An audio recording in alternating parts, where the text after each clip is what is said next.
I wish all of you a very pleasant Sunday. This is the day of the resurrection. We are grateful to God for the gift of snowfall that is not only going to help our drought situation here in Sydney and in western Nebraska, but it is going to help our neighbors in Colorado with the terrible devastation of the wildfires.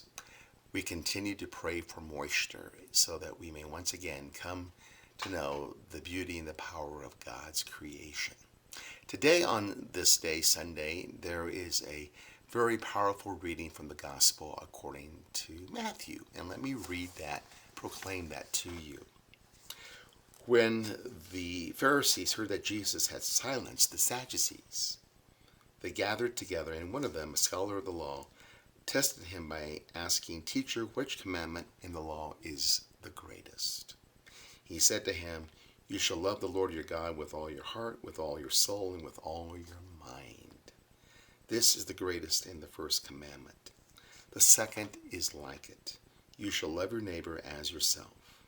The whole law and the prophets depend on these two commandments." The two great commandments, not necessarily the 10 commandments, but the two great commandments, love of God and love of neighbor. Love of God anchored and rooted in the book of Deuteronomy, and then the love of neighbor anchored and rooted in the book of Leviticus. They are one and the same. The way we love God is the way we love others. The way we love others is the way we love God. One and the same. And we do that by knowing that it is sin which disrupts that real love relationship with not only God, but with our neighbor. When we think of sin, many times we consider sin as that which we commit, which is true. We make that choice and we make that decision to do evil.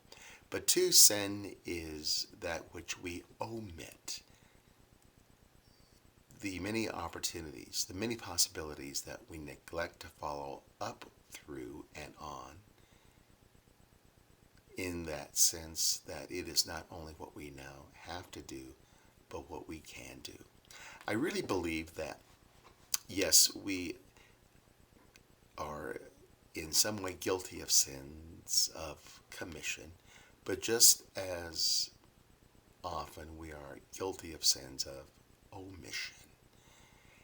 Therefore, maybe as we enter into this coming week, we seek to love God, we seek to love neighbor in a different way by paying attention to the opportunities and the possibilities before us to love God and to love neighbor all the more.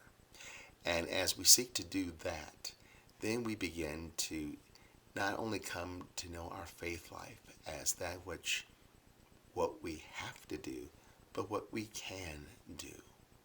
This takes us into a new arena altogether. We are asked to rise above just the bare minimum and to seek to do more and more and more for God's kingdom. Let us again stay away from, yes, sin, both commission and omission. But let us make that concerted effort this day and throughout the coming work week to look for those opportunities and possibilities in which, in that spirit of sacrificial love, we can make our lives better, make the lives of our brothers and sisters better. May you enjoy this Sunday, and let us continue the work of the Lord in all that we do and in whoever we are. Thank you.